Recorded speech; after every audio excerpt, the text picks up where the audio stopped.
Happy birthday. উঠো, তোমার আজকে বার্থডে না? হ্যাঁ, তোমার বার্থডে না আজকে?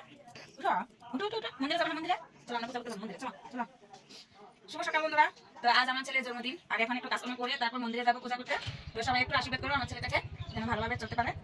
তো এখন আমি কাজকর্ম করি, একটু পরে আবার দেখাবো মন্দিরে গিয়ে। তো দেখো তার পাপা একটু আদর করে নিল, কারণ জন্মদিনের শুভেচ্ছা জানাচ্ছে। এখন স্নান করতে বলেছে, সবাই মিলে একটু স্নান টান করে ফ্রেশ হয়ে তারপর মন্দিরে চলে যাব। তো এখন দেখো চারজনে মিলে মন্দিরে চলে যাচ্ছি, আর একটু একটু করে ভিডিওটা তুলে নিচ্ছি কারণ বেশি লম্বা হয়ে যাবে। তাই দেখো আমরা কিন্তু মন্দির পৌঁছে গেলাম। তো এখন দোকান থেকে কিছু কেনাকাটা করব পূজার জন্য।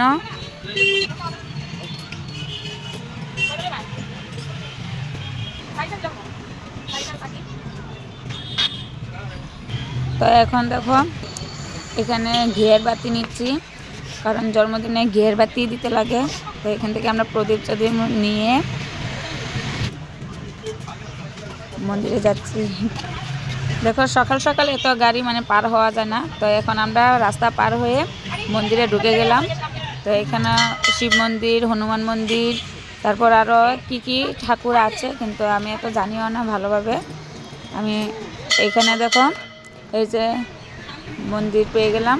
তো এখন আমরা ভালোভাবে পুজো টুজো করে নেব। এখানে ব্রাহ্মণ আছে, তো ব্রাহ্মণের পুজোটা করে দেবে।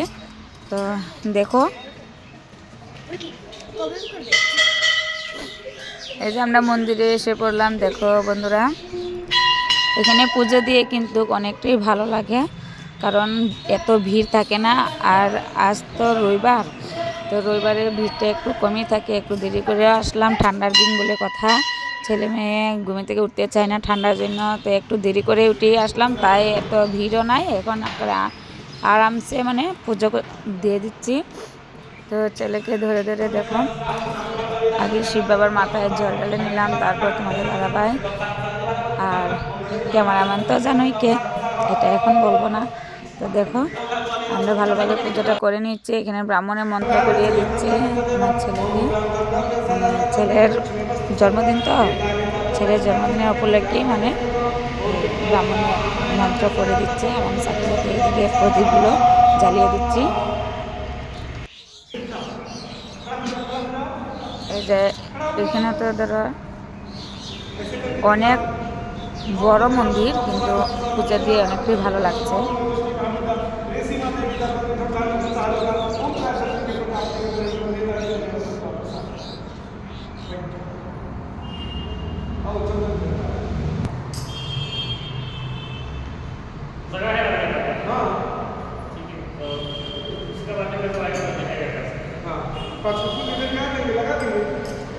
তো পূজা কমপ্লিট হয়ে গেছে। এখন মানে আমরা ফুট নিচ্ছি, আশীর্বাদ নিচ্ছি, ফোঁটা ছোটা নিয়ে তারপর এখন আবার যাব হনুমান মন্দিরে।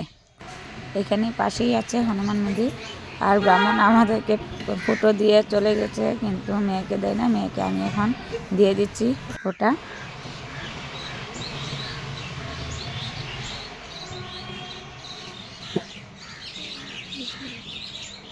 এটা হলো রাধা কৃষ্ণ। সবাই প্রণাম করো বন্ধুরা।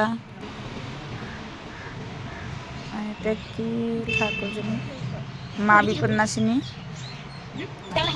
সবাই এখান থেকে আশীর্বাদ করো। তো এখান থেকে আশীর্বাদ নিয়ে নাও।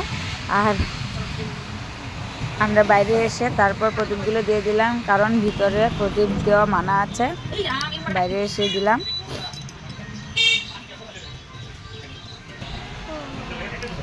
তো এখন আবার হনুমান মন্দিরে চলে আসলাম। হনুমান বজরংবলীকে এখন আমি পুজোটা করি, তারপরে এখান থেকেও আশীর্বাদ নিয়ে নেব।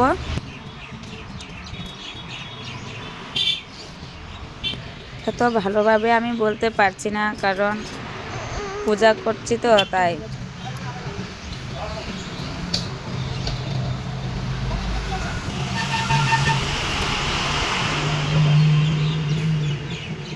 এখানের ব্রাহ্মণরা কোথায় চলে গিয়েছে, তারপরে ভাবছি আমরাই আশীর্বাদটা নিয়ে নিই। তো আমি বেঁধে দিচ্ছি, দেখো সুতোগুলো মানে বজরংবলীর আশীর্বাদ বেঁধে দিচ্ছি আমার ছেলেকে, তোমার দাদা ভাইকে। আমি বেঁধে দিচ্ছি, কারণ কোথাকা চলে গিয়েছে এখন ব্রাহ্মণ।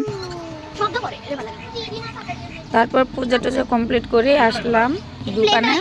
দোকান থেকে একটা কানপট্টি নিলাম, মেয়ের জন্য একটা, ছেলের জন্য একটা কানপট্টি নিলাম।